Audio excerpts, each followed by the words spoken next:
So आता आपल्याला ह्या ॲक्टच्या चॅप्टर 3 मध्ये registration of establishments employing contract labour म्हणजे काय, की आता अशा इस्टॅब्लिशमेंट ज्या ठिकाणी कॉन्ट्रॅक्ट लेबर जो आहे याला एम्प्लॉय केलं जाणार आहे, म्हणजे जिथे काम जे आहे कॉन्ट्रॅक्ट लेबर थ्रू करून घेतलं जाणार, तर अशा इस्टॅब्लिशमेंटने काय करायचं असतं, तर त्यांचं रजिस्ट्रेशन जे आहे कंपल्सरी सांगितलेलं आहे.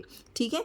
आणि ह्याच्याकरता रजिस्ट्रिंग ऑफिसर्स जे असतात ह्यांची नेमणूक अप्रोप्रिएट गव्हर्नमेंट जे आहे ते करत असतात आणि हे गॅझेटेड ऑफिसर्स असतात. ठीक आहे. कारण की बकायदा ऑफिशियल गॅझेटमध्ये त्याचं नोटिफिकेशन जे आहे ते निघत असतं आणि त्या ठिकाणी रजिस्ट्रिंग ऑफिसर्सची काय होत असते, नेमणूक जी आहे ती होत असते.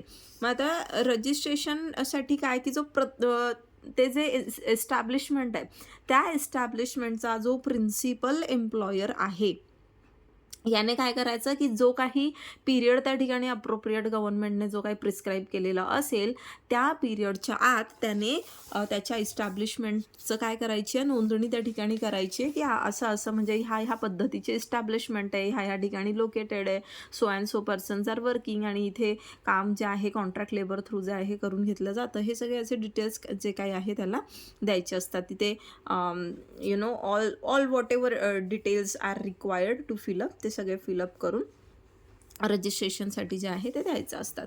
मग आता हे ॲप्लिकेशन जे आहे रजिस्ट्रेशनसाठी त्या ठिकाणी रजिस्ट्रिंग ऑफिसरकडे केलं आणि मग ते प्रत्येक ॲस्पेक्टमध्ये जर ते पूर्ण असेल, it is complete okay in all respect, so then that registering officer तो काय करणार, त्या इस्टॅब्लिशमेंटचं रजिस्ट्रेशन जे आहे ते करून घेणार अँड त्याचं एक सर्टिफिकेट जे आहे ते प्रिन्सिपल एम्प्लॉयरला दिलं जाणार.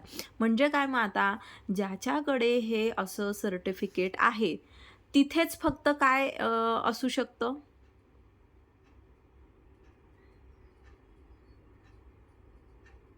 ज्यांना हे सर्टिफिकेट भेटलं रजिस्ट्रेशनचं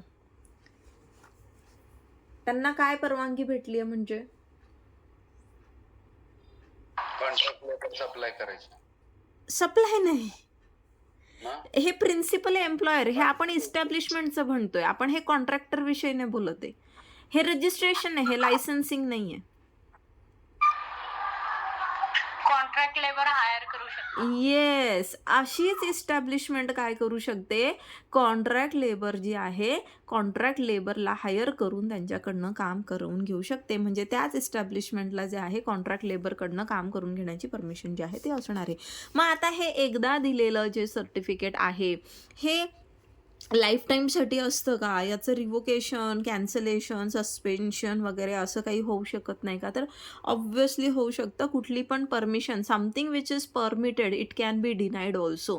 एखादी गोष्ट जी तुम्हाला करण्यासाठी परवानगी देण्यात येते, म्हणजे ज्या गोष्टीची तुम्हाला परमिशन लागते, तर ती परमिशन जशी दिली जाऊ शकते तशीच ती काढून पण घेतली जाऊ शकते. Because this is not something की तुमचा by default by birth right नाही आहे की तुम्ही कॉन्ट्रॅक्ट लेबर वगैरे जे आहे हायर करणं. सो ऑब्व्हियसली याचं रिवोकेशन जे आहे ते होऊ शकतं.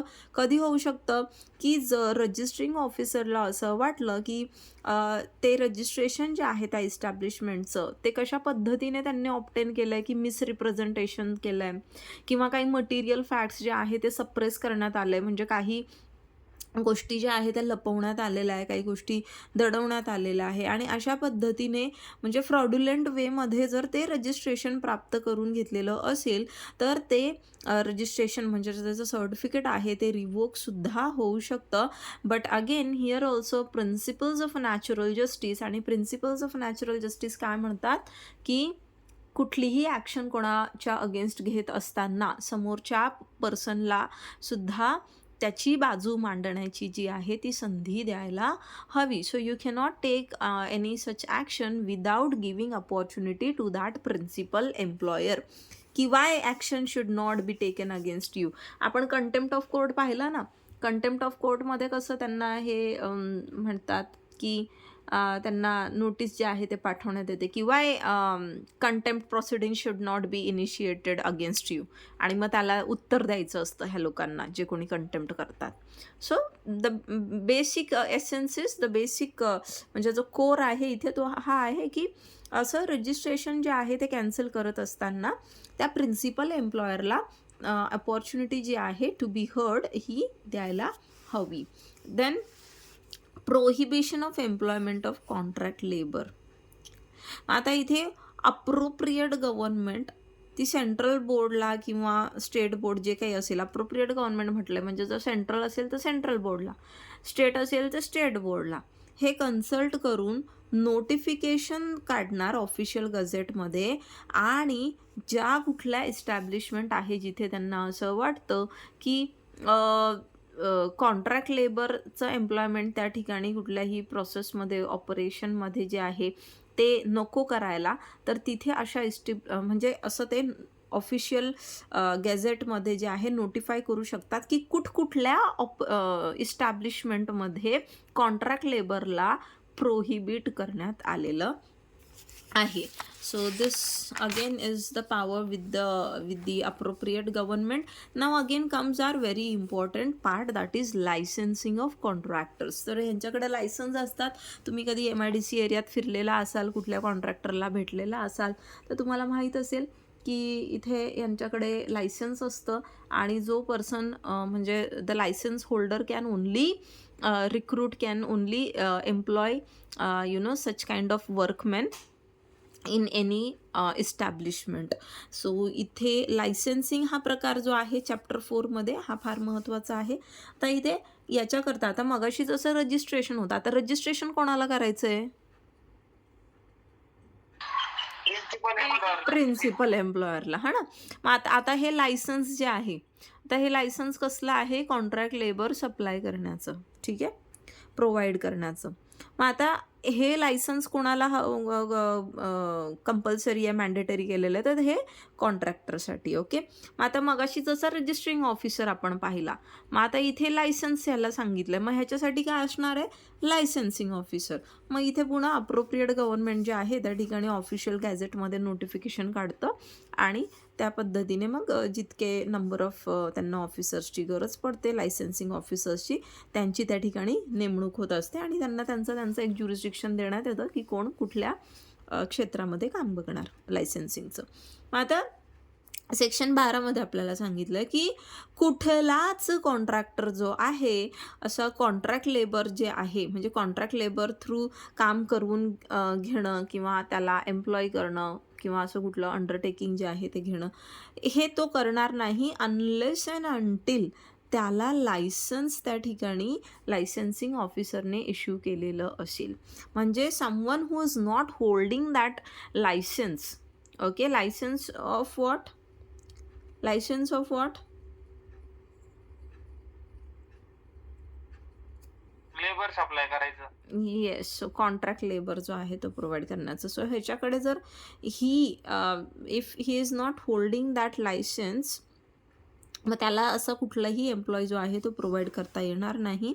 Then a licence under subsection 1 may contain such conditions including in particular conditions as to hours to work. आता हे जे लायसन्स यांना देण्यात येतं ना, ह्या लायसन्समध्ये इतर गोष्टीसुद्धा, इतर कंडिशन्स ज्या आहेत त्या मेन्शन असतात. कसल्या?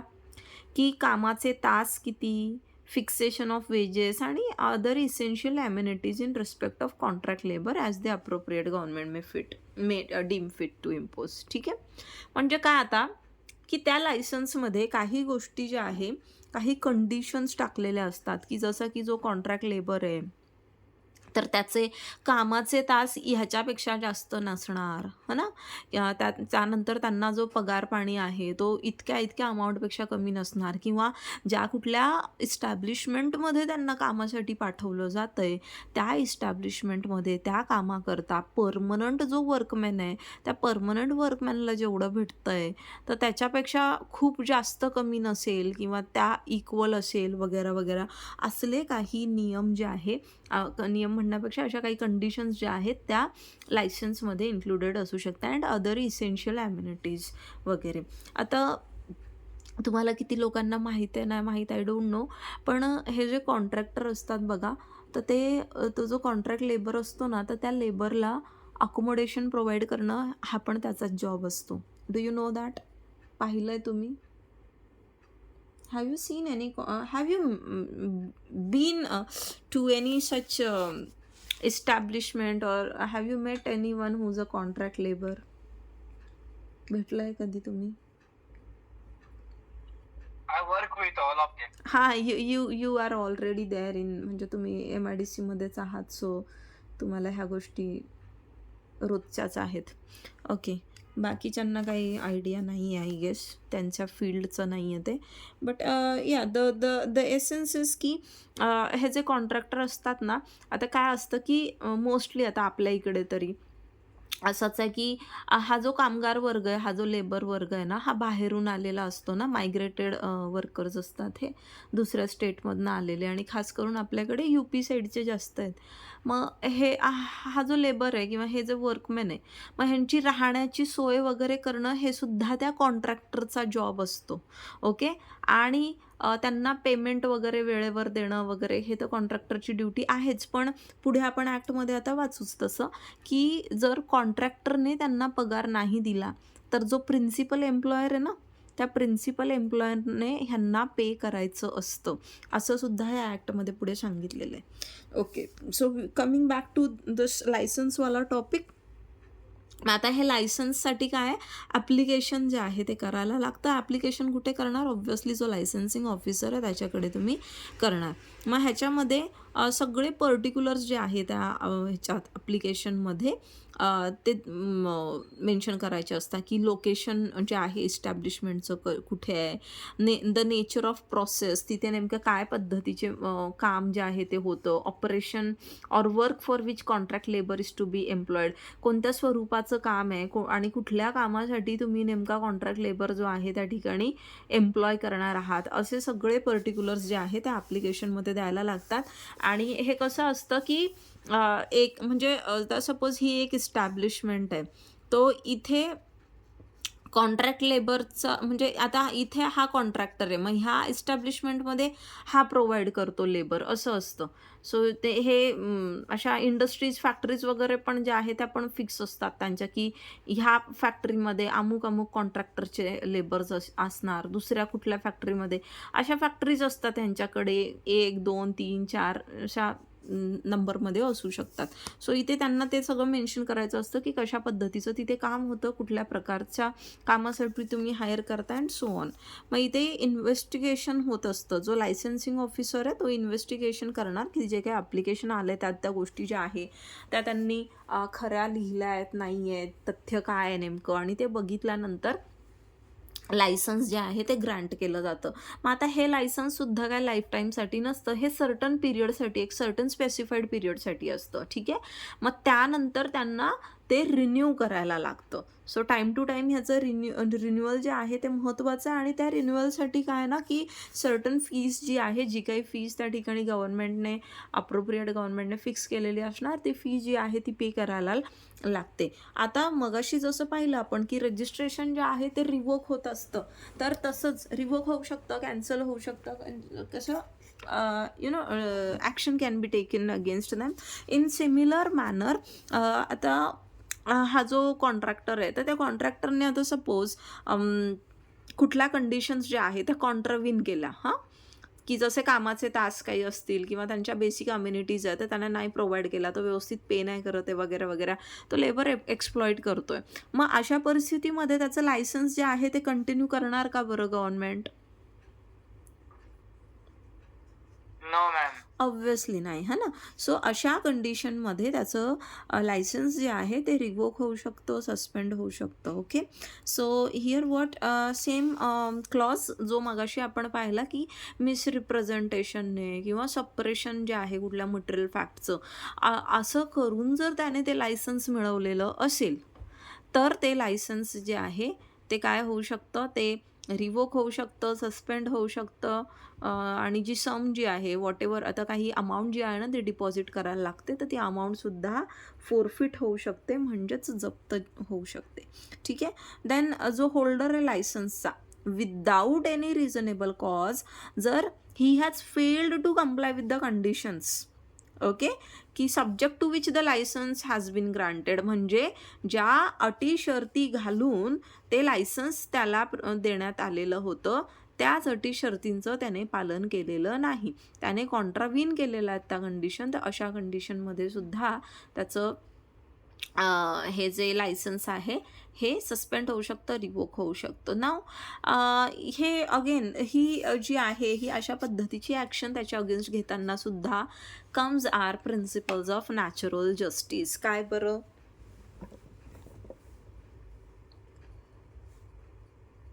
दोन्ही साईडची बाजू ऐकून घ्यायची. हां, म्हणजेच कोणाची बाजू ऐकून घ्यायची इथे? कॉन्ट्रॅक्टरची. कॉन्ट्रॅक्टरची. Yes. So opportunity has to be given to that fellow, जो कोणी आहे तो कॉन्ट्रॅक्टर, की त्याला सुद्धा त्याची बाजू मांडण्याची संधी जी आहे ती द्यायला हवी. 1 मिनिट आहे, हे कॅमेरा हलतोय जरा. ओके. मग आता जो पर्सन ज्याच्या अगेन्स्ट अशी ॲक्शन घेतली आहे तो असं नाही ना की नेहमीच ज्याच्या अगेन्स्ट ॲक्शन घेतली आहे त्याची पूर्णतः काही चूक आहे किंवा ती चूक इतकी मोठी आहे की अगदी त्याचं लायसन्स जे आहे ते रिवोक करून टाकावं, की थोडा बहुत फाईन देऊन किंवा थोड्या वेळासाठी सस्पेंड करूनही काम होऊ शकत असेल, तर मग तो अग्रीव्ड पर्सन कुठे जाणार? तो अग्रीव्ड पर्सन काय करेल? तो अग्रीव्ड पर्सन अपीलमध्ये जाऊ शकतो. मग आता ही अपील कोणाकडे करायची? तर आपल्याला एक्झॅक्टली अशी कुठली अथॉरिटी नाही सांगितलेली आहे, पण इथे असं सांगण्यात आलेलं आहे आपल्याला की जो कोणी पर्सन या ठिकाणी अप्रोप्रिएट गव्हर्नमेंट नॉमिनेट करेल अपील करता, तर त्या पर्सनकडे, म्हणजे असा कुठला अपेलेट ऑफिसर, ठीक आहे, तर अशा अपेलेट ऑफिसरची नेमणूक जी आहे गव्हर्नमेंट करणार, अप्रोप्रिएट गव्हर्नमेंट, आणि 30 दिवसांच्या आत त्याच्याकडे काय करायचं आहे? अपील जी आहे ती करायची असते. आता पुढे काही खूप बेसिक असे प्रोव्हिजन्स दिलेले welfare health of contract labour chapter 5मध्ये. तर आता इथे कॅन्टीन्सची सुविधा की अप्रोप्रिएट गव्हर्नमेंट जे आहे याच्यासाठी रूल्स जे आहे बनवू शकते. कशा करता? की जिथे कुठे कॉन्ट्रॅक्ट लेबर जो आहे तो काम करतोय, तर तिथे जेव्हा 100पेक्षा जास्त कॉन्ट्रॅक्ट हे कॉन्ट्रॅक्ट लेबर जे आहे कॉन्ट्रॅक्टर थ्रू एम्प्लॉय केलेले असतात, तर तेव्हा त्यांच्याकरता कॅन्टीनची सुविधा जी आहे ती मेंटेन करायला लागते. ठीक आहे. कधी कॉन्ट्रॅक्ट लेबर किती असणार? तेव्हा 100 किंवा 100पेक्षा जास्त. तेव्हा कुठली फॅसिलिटी प्रोव्हाइड करायची आहे? कॅन्टीन. येस. बरं, मग आता ही कॅन्टीन जी आहे ही कोणी प्रोव्हाइड, म्हणजे ही सोय जी आहे ही कोणी प्रोव्हाइड करायची, कोणी मेंटेन करायची आहे? तर जो कॉन्ट्रॅक्टर आहे ना, त्या कॉन्ट्रॅक्टरने इथे त्या कॅन्टीनची सोय जी आहे यांना करायची आहे. अगेन मग आपण फॅक्टरीज ॲक्टमध्ये पाहिलं होतं. आता ह्या कॅन्टीनमध्ये जे फूड स्टफ असतात ह्यांचे जे प्राइसिंग असतात ते कसे असायला हवे? रिझनेबल, है ना, की ते खूप असे फॅन्सी रेट्स नसावे, खूप एक्सेसिव्ह नसावं, ते त्या लेबरला परवडेल असं असायला हवं. त्यानंतर मग रेस्ट रूमची सोय सांगितलेली आहे की प्रत्येक अशा एस्टॅब्लिशमेंटमध्ये जिथे कॉन्ट्रॅक्ट लेबर जो आहे ज्याला रात्रीला जे आहे काम करायला लागतं आहे, रात्रीच्या वेळेला तिथे त्याला त्या एस्टॅब्लिशमेंटमध्ये थांबायला लागतं आहे, तर अशा वर्कमॅनसाठी, अशा लेबरसाठी त्या ठिकाणी रेस्टरूम्स किंवा ऑल्टरनेटिव्ह अकोमोडेशन जे आहे ते प्रोव्हाइड करायचे असतात. आणि हे रेस्ट रूम जे आहे ते छान व्यवस्थितरित्या व्हेंटिलेटेड असले पाहिजे. इनफ तिथे रोशनी, लाईट जे आहे, उजेड असायला हवा आणि क्लीन आणि कम्फर्टेबल कंडिशनमध्ये असायला हव्या. मग अदर फॅसिलिटीज मध्ये जसं की स्वच्छ पिण्याच्या पाण्याची सोय असेल, त्यानंतर आपलं जे टॉयलेट्स वगैरे जे आहेत ते, वॉशिंग फॅसिलिटीज की जिथे they can wash their clothes and they can wash themselves also. Then first aid facility, हे आपण फॅक्टरीज ॲक्टमध्ये पण पाहिलं आहे की रेडिली ॲक्सेसेबल असेल ड्युरिंग ऑल वर्किंग आवर्स. असं फर्स्ट एड बॉक्स, आणि ते पण कसं, ते वेल इक्विप्ड असलं पाहिजे. जे काही प्रिस्क्राईब्ड कॉन्टेंट्स असतात, म्हणजे त्या फर्स्ट एड बॉक्समध्ये प्रिस्क्राईब्ड कॉन्टेंट्सच्या बाहेरचं कुठलं काहीच वस्तू नसायला पाहिजे. ठीक आहे. जे प्रिस्क्राईब्ड कॉन्टेंट्स असतात ना तेच असायला पाहिजे. Then liability of principal employer in certain cases. आता ज्या ॲम्युनिटीज इथे 16, 17, 18मध्ये सांगितलेलं आहे की हे प्रोव्हाइड करायचे आहेत. आता सपोज ह्या ॲम्युनिटीज, आता हे सगळं कोणी प्रोव्हाइड करायचं आहे?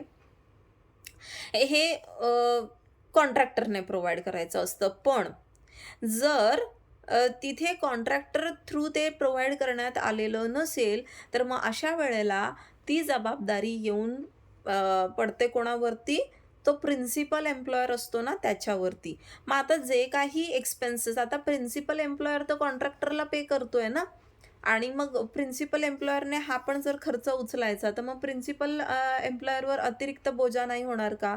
ऑब्व्हियसली होणार, राईट? सो जे काही एक्सपेन्सेस या ठिकाणी प्रिन्सिपल एम्प्लॉयरचे होत आहेत इन प्रोव्हाइडिंग ॲम्युनिटीज, ज्या ॲक्च्युअलमध्ये कोणी प्रोव्हाइड करायला हव्या होत्या?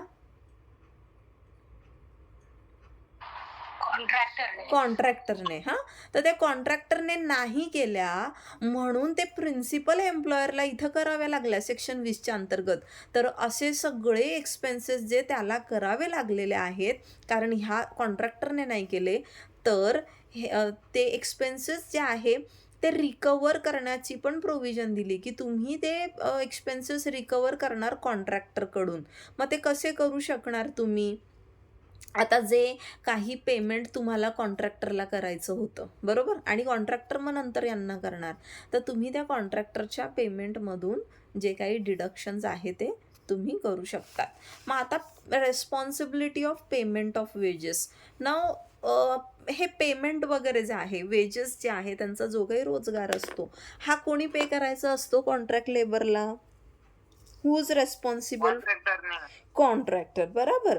सो जनरली तो कॉन्ट्रॅक्टर जो आहे he is responsible for the payment of wages, बरोबर. प्रत्येक कॉन्ट्रॅक्ट लेबर ज्याला त्या कॉन्ट्रॅक्टरने त्या ठिकाणी कामावर लावलेलं आहे, तो रिस्पॉन्सिबल असतो हे पेमेंट करायला. परंतु समजा आता त्याने पेमेंट केलेलं नाही, मग अशा वेळेला तो कामगार उपाशी बसणार का? तर नाही.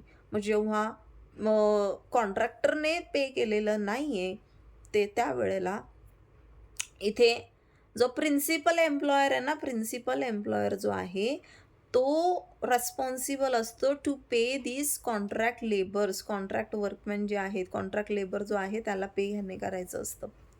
आता याच्यामध्ये एक आणखीन रेस्पॉन्सिबिलिटी काय आहे, की ज्या वेळेला ज्या वेळेला हा कॉन्ट्रॅक्ट लेबर जो आहे, हा जो कॉन्ट्रॅक्टर आहे, हा कॉन्ट्रॅक्टर जेव्हा कॉन्ट्रॅक्ट लेबरला पेमेंट करत असतो वेजेसचं, त्यावेळेला सेक्शन 21ने सांगितलेलं आहे का जो प्रिन्सिपल एम्प्लॉयर आहे ना, तो त्याच्या एखाद्या रिप्रेझेंटेटिव्हला तिथे उभं करणार इन द सेन्स की त्याच्या प्रेझेन्समध्ये जे वेजेस आहे ते प्रत्येक लेबरला दिले गेले पाहिजे. Means disbursement of wages by the contractor it has to be done in the presence of whom? In the presence of this representative who has been nominated by the principal employer. ठीक आहे? जेणेकरून तो certify करतो की ती amount जी आहे पे केली आहे, जी काही प्रिस्क्राईब्ड अमाऊंट आहे, किती अमाऊंट पे केलं गेलं आहे, काय कळलंय? Yes madam. हां. सो इथे कॉन्ट्रॅक्टरची पण ही ड्युटी असते, त्याने पण हे एन्श्युअर करायचं की जेव्हाही पगार त्या ठिकाणी वाटप केला जातोय, पगार त्या ठिकाणी त्या लेबर्सचा दिला जातोय, तर तो त्या रिप्रेझेंटेटिव्हच्या प्रेझन्समध्येच करायला हवा. आणि जर contractor he fails to make the payment of wages, तर मात्र आणि किंवा मग नुसतंच असं नाही की पेमेंट दिलं नाही, जर कमी केलेलं असेल, शॉर्ट पेमेंट केलं त्याने, कमी पेमेंट केलं, तरीसुद्धा प्रिन्सिपल एम्प्लॉयर जो आहे तो लायबल असतो, जे काही फुल पेमेंट असेल किंवा अनपेड बॅलन्स असेल ते पे करण्यासाठी. आणि मग त्याने हे कोणाकडनं रिकवर करायचं किंवा डिडक्ट करायचं? तर त्या कॉन्ट्रॅक्टरकडनं. ठीक आहे, कळलंय? Yes ma'am. हां, येस. या. सो आता पेनॉल्टीज काय आहे बरं इथे? आता इथे जो कोणी इन्स्पेक्टर आहे, मग ते एस्टॅब्लिशमेंटच्या इन्स्पेक्शनसाठी, एक्झामिनेशनसाठी, एन्क्वायरीसाठी, कुठला कॉन्ट्रॅक्टरचा वगैरे, हे जर तो तिथे आला आणि त्याला जर कोणी ऑब्स्ट्रक्ट केलं, कशाकरता ऑब्स्ट्रक्ट केलं आहे? त्याला in discharge of his duties, म्हणजे त्याचं काम करण्यामध्ये कोणी व्यत्यय आणलेला असेल, अडथळा क्रिएट केलेला असेल, तर अशा व्यक्तीला जे आहे म्हणजे असा पर्सन जो आहे तो पनिशेबल असतो किती टर्मने, तर याला इम्प्रिझनमेंट जी आहे ती होऊ शकते, ती किती 3 महिन्यांपर्यंतची, किंवा त्याला दंड जो आहे तो 500 रुपयांचा होऊ शकतो. ठीक आहे. आणि contravention of provisions regarding employment of contract labour. आता ह्या कॉन्ट्रॅक्ट लेबरच्या एम्प्लॉयमेंट संदर्भात ज्या काही प्रोव्हिजन्स आपण आत्तापर्यंत वाचलाय, जर त्याचं कॉन्ट्राव्हेन्शन कोणी केलेलं असेल तर त्याला सुद्धा इम्प्रिझनमेंट जे आहे 3 महिन्यांपर्यंत होऊ शकते, आणि फाईन जो आहे तो 1000 रुपयांपर्यंत किंवा दोन्ही सुद्धा होऊ शकतात. ठीक आहे. देन अदर ऑफेन्सेस सांगितले. अदर ऑफेन्सेस आपल्याला काही गरजेचं नाही, खरं तर हे इतकं पण नाही, but still I am telling you. आता कॉग्निझन्स जो आहे तो ऑफेन्सेसचा कोण घेणार, तर no court shall take cognizance of any offence under this act except on a complaint made by or with the previous sanction in writing of the inspector, and no code inferior to that of a presidency magistrate or magistrate of first class shall try any offense punishable under this act. म्हणजे काय, आता ह्याचा cognisance म्हणजे काय, दखल. तर कुठलंही court जे आहे अशा कुठल्या ऑफेन्सचं कॉग्निझन्स तोपर्यंत नाही घेणार जोपर्यंत that complaint is made by किंवा प्रिव्हियस सँक्शन कोणाचं असलं पाहिजे, इन्स्पेक्टरचं. ठीक आहे, ऑफ द इन्स्पेक्टर. आणि कुठला कोर्ट इथे जे आहे ज्युरिस्डिक्शन आहे, तर JMFC खालचं कोर्ट नाही. ओके, JMFCच्या खाली कोण येतं, JMSC असतं. सो इथे JMFC ॲटलिस्ट जो आहे तो रिक्वायर्ड आहे. And period that is not limitation of prosecution is not there for you. Okay, so this was अपना कॉन्ट्रॅक्ट लेबर. कळलंय? Yes ma'am. मॅम ते JMSC महाराष्ट्रात नाही वाटत ना? नाही, आपल्याकडे नाही येते, गुजरात वगैरेला आहे. Yes ma'am. हां, आपल्याकडे JMFC पासूनच सुरुवात आहे. माझी बहीण आहे ना JMFC, तुमची भेट घालून देईल मी कधी, नाही तर आपण ट्रिप काढू एखादी, जाऊ तिच्या कोर्टात. ठीक आहे, कळलंय?